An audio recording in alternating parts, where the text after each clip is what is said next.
Bismillahirrahmanirrahim. Assalamualaikum warahmatullahi wabarakatuh. Alhamdulillah.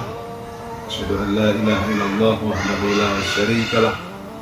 Wa asyhadu anna Muhammadan abduhu wa rasuluh la nabiyya ba'dah. Allahumma shalli ala Muhammad wa ala ali Muhammad. Qala Allah ta'ala fil Qur'anil Karim. A'udzu billahi samii'il 'aliim minas syaitonir rajim. Fawailul lil musallin alladzina hum an sholatihim sahun. Al-ayah. Shadaqallahul adzim. Para pemirsa yang insyaallah dimuliakan Allah, syukur alhamdulillah pada bulan ini Ramadan tahun 1445 kita diberi kesempatan oleh Allah untuk memasuki bulan Ramadan, dan kita berharap bulan Ramadan kali ini adalah Ramadan terbaik dari Ramadan-Ramadan yang pernah kita lalui.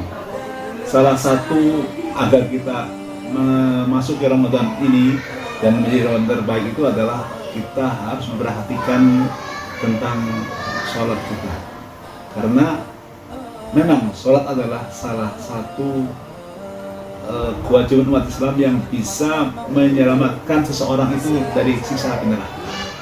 Tetapi perlu kita waspadai juga bahwa meskipun kita sudah sholat, musuh kita, setan itu selalu menggoda kita agar kita sholat tapi lalai. Sehingga Allah telah mengingatkan di surat Al-Ma'un, fawailul lil musallin alladzina hum an sholatihim sahun. Celakalah bagi orang-orang yang sholat, yaitu orang yang lalai dalam sholatnya. Saya akan membahas kategori lalai yang banyak dilakukan oleh kita kaum muslimin. Yang pertama, yang paling tinggi itu adalah lalai dalam mengerjakan waktu sholat itu. Kita bahas sedikit di sini. Banyak orang ketika sudah masuk waktu sholat, maka dia tidak langsung untuk mengerjakan sholat, tidak terburu-buru untuk datang ke masjid, tapi dia mengerjakan apa yang sekarang dia kerjakan tanpa mempedulikan bahwa sholat itu adalah lebih baik di awal waktu. Kita lihat di masyarakat kita ya, terutama pas bulan Ramadan, coba lihat, orang lebih mengutamakan berbuka sampai kenyang dulu, baru setelah kenyang baru sholat. Nah, ini adalah salah satu kelalaian orang dalam mendirikan sholat atas nama buka puasa. Terus bagaimana seharusnya?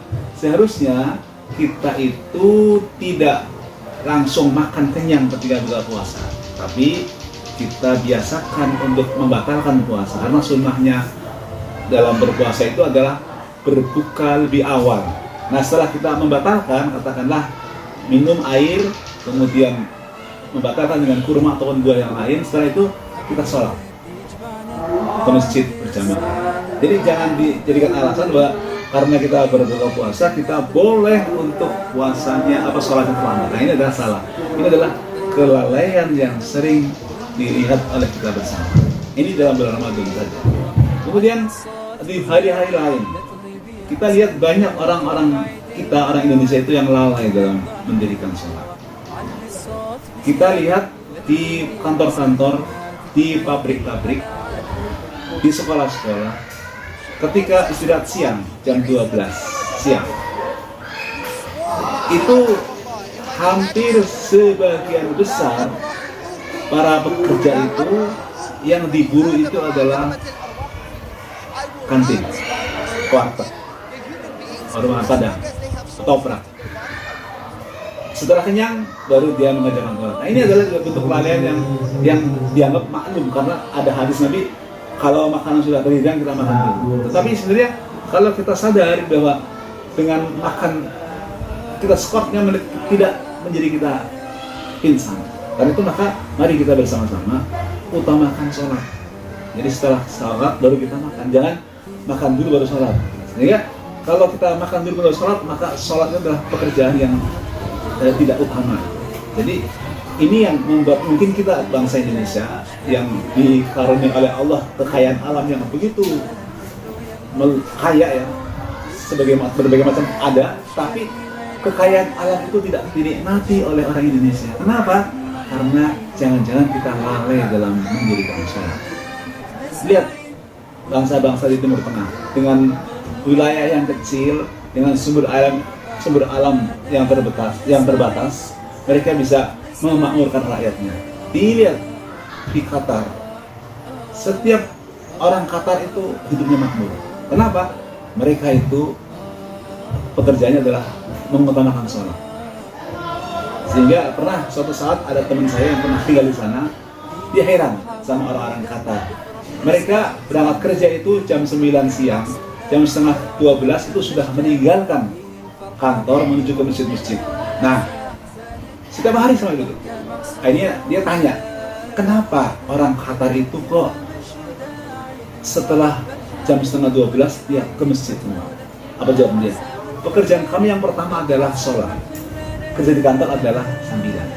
Nah, kalau Indonesia tidak. Di Indonesia pekerjaan utama itu adalah dosen, guru, pekerja pabrik, sholat sambilan. Nah, makanya sumber daya alam yang begitu luas, yang begitu banyak itu tidak Allah kasih kepada kita karena kita banyak lalai.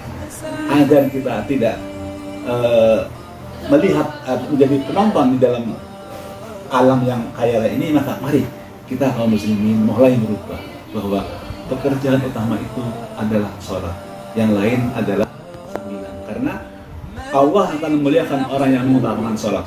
Allah akan memberikan segala anugerahnya kepada orang-orang yang mementingkan sholat. Karena sholat itu adalah di dalam Al-Quran dikatakan ista'inu bis-sabri was shalah innallaha ma'as sabirin. Jadi jadikanlah sabar dan sholat sebagai penolongmu, karena Allah itu adalah milik orang sabar. Jadi kalau kita menjadikan sholat itu sebagai pekerjaan utama, maka negara kita akan, rakyat kita akan menikmati kemakmurannya. Dan ini yang harus kita usahakan. Karena itu maka mari di dalam bulan Ramadan ini kita mulai mengutamakan sholat supaya kita benar-benar terbebas dari siksa api neraka. Wassalamualaikum warahmatullahi wabarakatuh.